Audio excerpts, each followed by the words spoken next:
నమస్తే, welcome to Telugu రాజ్యం. బాలీవుడ్ కావచ్చు, టాలీవుడ్ కావచ్చు, కాలీవుడ్, మాలీవుడ్, ఇలా ఎక్కడ చూసినా కూడా ఫారెస్ట్ బ్యాక్డ్రాప్లో వచ్చిన స్టోరీస్ చాలా వరకు హిట్ అయిన సందర్భాలు ఉన్నాయి. ఈ నేపథ్యంలోనే ప్రజెంట్ తయారవుతున్నటువంటి సినిమాలు కావచ్చు, భారీ బడ్జెట్ చిత్రాలు కావచ్చు, జస్ట్ లైక్ రాజమౌళి, మహేష్ బాబు కాంబినేషన్లో వస్తున్న మూవీ కావచ్చు, ఇంకా బాలీవుడ్లో చూస్తే అజయ్ దేవగన్ హీరోగా వస్తున్న మూవీ కావచ్చు, ఇలా చాలా మూవీస్ అంటే ఒక రకంగా చెప్పాలంటే డైరెక్టర్స్ హీరోల్ని అడవి బాట పట్టిస్తున్నారు. ఇదొక విశ్లేషణ కొనసాగుతోంది. దీనికి సంబంధించి మనతో మాట్లాడడానికి గతంలో వచ్చిన సూపర్ డూపర్ హిట్ అయిన అడవుల బాట పట్టిన చిత్రాలు కావచ్చు, అంటే ఫారెస్ట్ బ్యాక్డ్రాప్లో వచ్చి హిట్ అయిన మూవీస్ కావచ్చు, ఇప్పుడు మహేష్ బాబు రాజమౌళి మూవీ, ఇలా అది అడ్వెంచరస్ బ్యాక్డ్రాప్ అంటున్నారు. ఏదేమైనప్పటికీ కూడా అడవుల బాట పట్టిన సినిమాలు సక్సెస్ బాట పడుతున్నాయా, ఇప్పుడు కూడా పడతాయా, ఇవన్నీ వివరించడానికి, విశ్లేషణ అందించడానికి మనతో పాటు ప్రముఖ political and cine critic Bharadwaj గారు ఉన్నారు. ఆయనతో మాట్లాడదాం. సార్ నమస్తే. నమస్తే సార్, అడవుల సినిమాలు హిట్ల అంటే అలా అన్న వెంటనే ఫస్ట్ అడవిరాముడు సినిమా గుర్తొస్తుంది, ఎన్టీఆర్ గారిది. సూపర్ డూపర్ హిట్, భారీ సక్సెస్ కొట్టింది. అండ్ ఆ తర్వాత అక్కడి నుంచి మొదలు పెడితే కనుక చాలా సినిమాలు వచ్చాయి. బట్ ఇప్పుడు వస్తున్న మూవీస్ చూస్తే కనుక చాలా వరకు కూడా ఫారెస్ట్ బ్యాక్డ్రాప్లోనే ఎక్కువగా తయారవుతున్నట్టుగా కూడా చిత్రాలు ఉన్నాయి. మహేష్ బాబు, రాజమౌళి మూవీ కావచ్చు, ఇలా ఎలా మాట్లాడుకోవచ్చు సార్, ఎలా విశ్లేషణ? అంటే పుష్ప సినిమా కూడా ఎగ్జాక్ట్లీ కదా, చాలా పెద్ద విజయం సాధించింది ఆ సినిమా. అవునండి, అవును. ఈ పుష్ప టైంలోనే ఒక పోలిక తీసుకొచ్చాడు ఆయన, పవన్ కళ్యాణ్. పవన్ కళ్యాణ్ పుష్పని అడవిరాముడిని పోలుస్తూ మాట్లాడాడు. మాట్లాడి విమర్శించినట్టున్నాడు కూడా. విమర్శే అంటే ఆ రోజున అడవుల్లో జరిగేటువంటి అక్రమాలు ఆపడం అనేది హీరో కార్యక్రమం అయ్యేది. ఫారెస్ట్ ఆఫీసర్గా ఎన్టీఆర్. అయితే ఇక్కడ స్మగ్లర్ హీరో అయ్యాడు.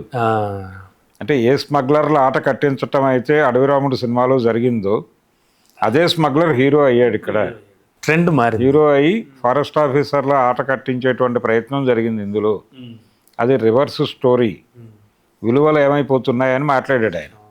అయితే ఆయన మర్చిపోయిన విషయం ఏంటంటే పుష్పకి ఒక రకంగా దీవార్ అనేటువంటి సినిమా ప్రాతిపదిక. ఎట్లా సార్ అంటే అందులో అమితాబ్ బచ్చన్ కూలీగా జీవితం ప్రారంభించి అండర్ వరల్డ్ డాన్ అవుతాడు. అదే లైన్ ఇది. Of course sir, Shiva movie కూడా అంతేగా. మరి అంటే ఒక స్టూడెంట్ చాలా పెద్ద డాన్ కింద మారిపోవడం, స్టూడెంట్ డాన్ గా మారటం అనే దానికి అదొక ప్రాతిపదిక, పునాది వేరు.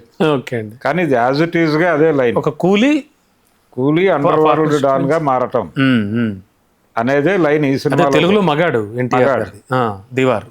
అదే సినిమాని వీళ్ళు మళ్ళీ పుష్ప అనే పేరుతో నేపథ్యం మార్చారు, అడవికి తీసుకెళ్లారు, అంతే.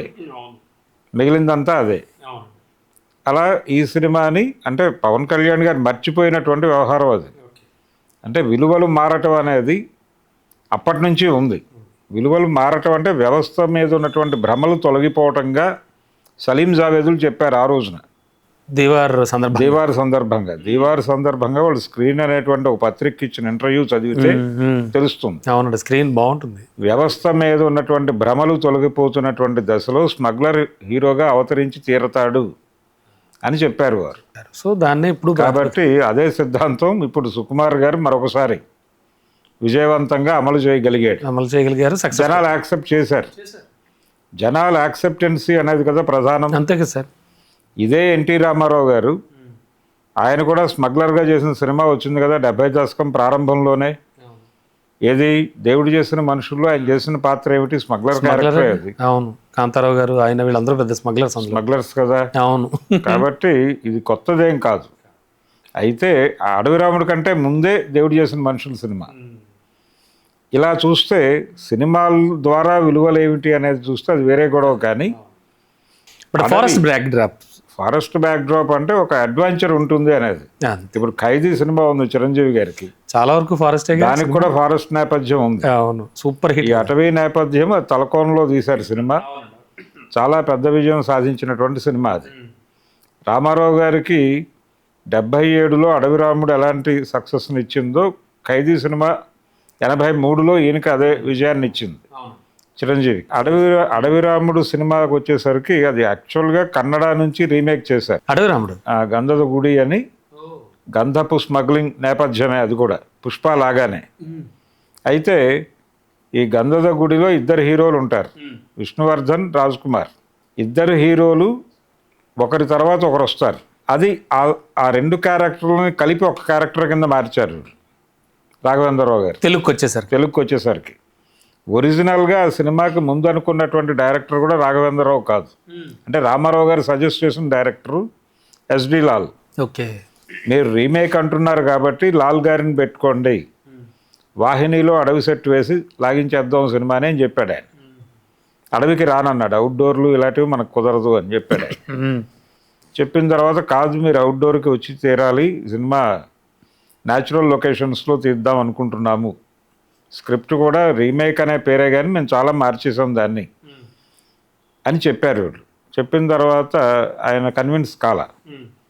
అప్పుడు ఒక ప్రతిపాదన పెట్టారు ప్రొడ్యూసర్లు, సత్యచిత్ర బ్యానర్. అవును, సత్యచిత్ర వాళ్ళు సూర్యనారాయణ, సత్యనారాయణ వాళ్ళు ఏమన్నారంటే రామారావు గారితో, ఏమిటి ప్రాబ్లం, ఎందుకు మీరు అవుట్డోర్లకు రారంటే ఆయన చెప్పాడు, నేను ఇక్కడ ఉంటే 2 సినిమాలు చేసుకుంటాను, అక్కడికి వచ్చి ఏం చేయాలి, 2 సినిమాల డబ్బులు ఇస్తే ఓకేనా అన్నారు వాళ్ళు.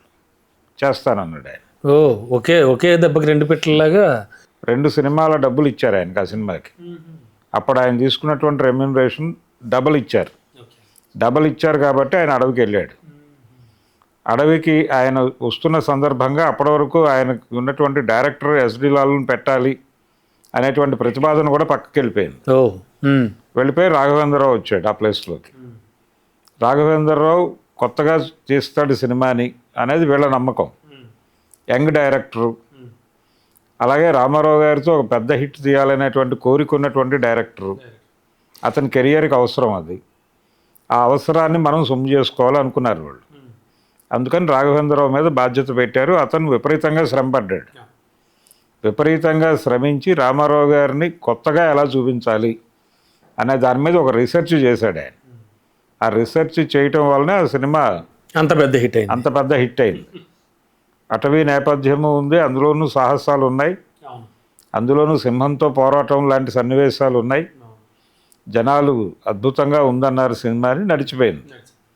అలా అటవీ నేపథ్యం ఉన్నటువంటి సినిమాలు అంటే ఫారెస్ట్ అడ్వెంచర్, ఈ ఫారెస్ట్ అడ్వెంచర్ అనేది ఎప్పుడూ వర్కౌట్ అయింది. అంటే ఆడియన్స్కి ఒక థ్రిల్లింగ్ ఎక్స్పీరియన్స్ ఖచ్చితంగా వస్తుంది. అంతే. ఇప్పుడు మోసగాడు సినిమా ఉంది, ట్రెజర్ హంట్. అది ఆ ట్రెజర్ హంట్ అనేటువంటి ప్రోగ్రామ్ అది కూడా అక్కడే జరుగుతుంది. తర్వాత ఎడారిలో కూడా జరుగుతుంది. అదో అది జనాలు ఆ అడ్వెంచర్ని కూడా జనాలు రిసీవ్ చేసుకున్నారు. చిరంజీవి గారు అడవి దొంగ కూడా ఫారెస్ట్ బ్యాక్ డ్రాప్ లో వచ్చి సూపర్ హిట్ కొట్టింది. సేమ్ రాఘవేంద్రరావు. సో అంటే ఇప్పుడు రాబోయే రాజమౌళి, అడవి రాముడికి అడవి దొంగకి ఒక పోలిక ఏంటంటే, ఎన్టీ రామారావు గారితో రాఘవేంద్రరావు గారికి మొదటి సినిమా అది, చిరంజీవితో మొదటి సినిమా ఇది ఆయనకి. ఈ 2 సినిమాలకి అటవీ నేపథ్యం ఉంది. అవునండి. అది ఒక సక్సెస్ ఫార్ములాగా నమ్మాడు ఆయన. తర్వాత ఆయన అడవి సింహాలు అనే పేరుతో ఇంకో సినిమా తీశాడు, కృష్ణరాజు, ఫారెస్ట్ బ్యాక్ డ్రాప్లోనే వైజయంతి బ్యానర్లో వచ్చిన సినిమా అది. ఇలా ఫారెస్ట్ బ్యాక్ డ్రాప్కి వెళ్తే కనుక సాహసాలు చేయడానికి అవకాశం ఉంటుంది. అలాగే అక్కడ జరిగేటువంటి స్మగ్లింగ్ యాక్టివిటీ వీటన్నిటిని ఎలివేట్ చేయడానికి అవకాశం ఉంటుంది. ఈ ఉద్దేశంతో చేసిన సినిమాలు. ఈవెన్ వేటగాడు కూడా అటవీ నేపథ్యంలో సన్నివేశాలు ఉన్నాయి కదండి. అవును, వేటగాడు చాలా పెద్ద హిట్ సినిమా. ఇలా రికార్డులు బద్దలు కొట్టిన సినిమాలన్నిట్లోనూ అటవీ నేపథ్యం కనిపిస్తుంది. ఫారెస్ట్ బ్యాక్ డ్రాప్ లో తీసిన ప్రతి సినిమా కొంచెం ఎదరికి వచ్చేసరికి కిల్లర్ వీరప్పన్ స్టోరీని తెరకెక్కించడం కానీ, ఆ గంధపు చెక్కల ఇవన్నీ కూడా మంచి మంచి కథావస్తు అయిపోయినట్టు. కెప్టెన్ విజయకాంత్ చాలా అది అన్ని భాషల్లోనూ బాగా ఆడింది. అవును. ఆ తర్వాత అదే సలోమణికి పేరు తీసుకొచ్చిన సినిమా కూడా అదే. ఆర్కే సలోమణికి. అవునండి. అలా మొదలైంది ఆయన ప్రయాణం. అలా చాలా మంది డైరెక్టర్లకి opening cinema forest backdrop లో అయితే పెద్ద విజయాలు సాధించిన చరిత్ర అయితే ఉంది, చాలా ఉంది. అవును. ఆ క్రమంలోనే మనకి పుష్ప కనిపిస్తున్నాడు. అవునండి. ఇప్పుడు మహేష్ బాబుతో సినిమా తీయాలి అని రాజమౌళి గారు అనుకున్నప్పుడు ఫారెస్ట్ బ్యాక్ డ్రాప్ లో జరిగేటువంటి అడ్వెంచర్ అయితే ఎందుకు బెటర్ అనుకున్నారంటే, వాళ్ళు మెకనాస్ గోల్డ్ టైప్ అంటారా? మెకనాస్ గోల్డ్ టైప్ అంటే అది కౌబాయ్ సినిమా. అవునండి. అది cowboy cinema. Course already treasure hunt and all. Treasure hunt అనే పేరుతో మోసగాళ్ళకు మోసగాడి సినిమాని ఇంగ్లీష్లోకి తర్జుమా చేసి రిలీజ్ చేశారు. చాలా దేశాల్లో రిలీజ్ అయింది, మంచి రిజల్టే రాబట్టింది ఆ సినిమా. కృష్ణ గారు రాండార్ గై అని చెప్పి హిందూలో ఒక జర్నలిస్ట్తో వాళ్ళు రాయించుకుని డైలాగులన్నీ ఇంగ్లీష్లోకి రాయించుకుని ఆ స్క్రిప్ట్ పట్టుకుని హాలీవుడ్ వెళ్ళి అక్కడ కరెక్షన్స్ చేయించుకుని అప్పుడు డబ్ చేశారు దీన్ని. ఓకే అండి. డబ్ చేసి రిలీజ్ చేసినటువంటి సినిమా అది చాలా పెద్ద విజయం సాధించింది. అక్కడ కూడా భారీగా డబ్బులు వచ్చినాయి. ఇప్పటికీ చెప్పుకుంటాడు ఆయన ఆది శేషగిరిరావు గారు. అలా మహేష్ బాబుతో సినిమా అనేసరికి ఒక బిగ్ స్కేల్ అడ్వెంచర్ సినిమా అయి ఉండాలి అది అనుకున్నారు. అది ఇక్కడ కృష్ణ గారి అభిమానుల్ని కనెక్ట్ చేసుకోవడం మాత్రమే కాదు, పాన్ ఇండియా ఆడియన్స్ని కనెక్ట్ చేసుకోవాల్సిన బాధ్యత ఉంది. Pan world also. రెండోది తనని తాను గ్లోబల్ మార్కెట్కి పరిచయం చేసుకున్నాడు. RRR సినిమా ఆస్కార్ నుంచి రాజమౌళి.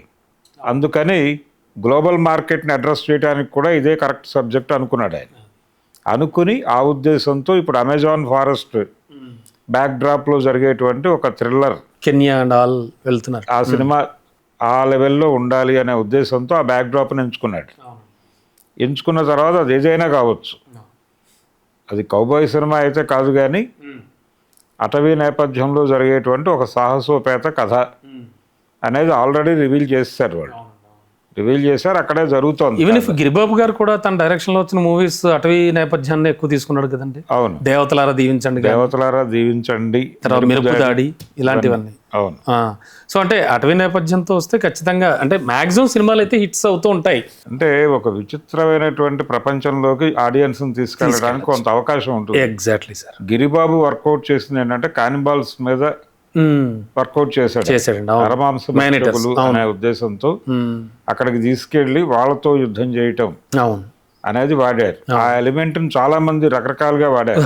తర్వాత ఇప్పుడు చిరంజీవి గారితో విజయబాపిరెడ్డి గారు చేసినటువంటి హీరో ఆ ఏరియాలో నడుస్తుంది, కానీ అది సక్సెస్ కాలేదు కదా సార్. సక్సెస్ కాలేదు, కానీ అది పూర్తి అటవీ నేపథ్యం సినిమా. అవును, పూర్తి అటవీ నేపథ్యం కాదు, కానీ అటవీ నేపథ్యం చాలా ఉంటుంది.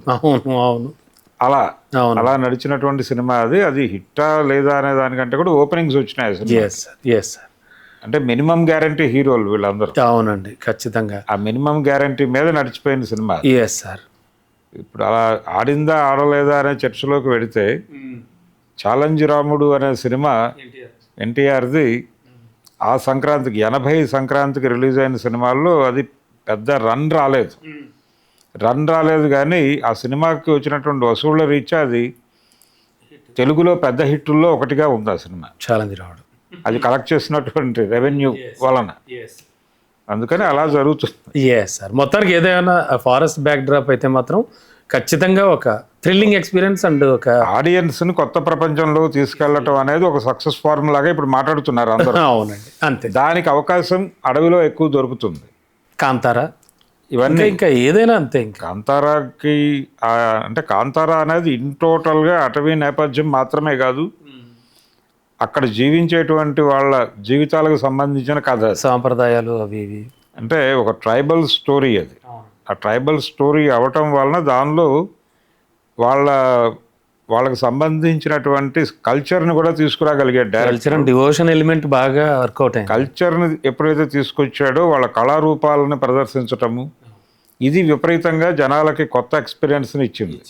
అందుకని ఆ సినిమా చాలా పెద్ద విజయం సాధించింది. అందుకని ఆ బ్యాక్ డ్రాప్లోకి వెళ్ళినప్పుడు అవన్నీ దొరుకుతాయి, ఆబ్వియస్లీ ఆ ఎలిమెంట్స్ దొరుకుతాయి కాబట్టి సినిమాలు ఆడతాయి. మేబీ డైరెక్టర్స్ కూడా అందుకే అవి చూస్ చేసుకుంటారు యాజ్ వెల్ యాజ్ హీరోస్. అంతే. Yes sir, thank you sir, thank you so much.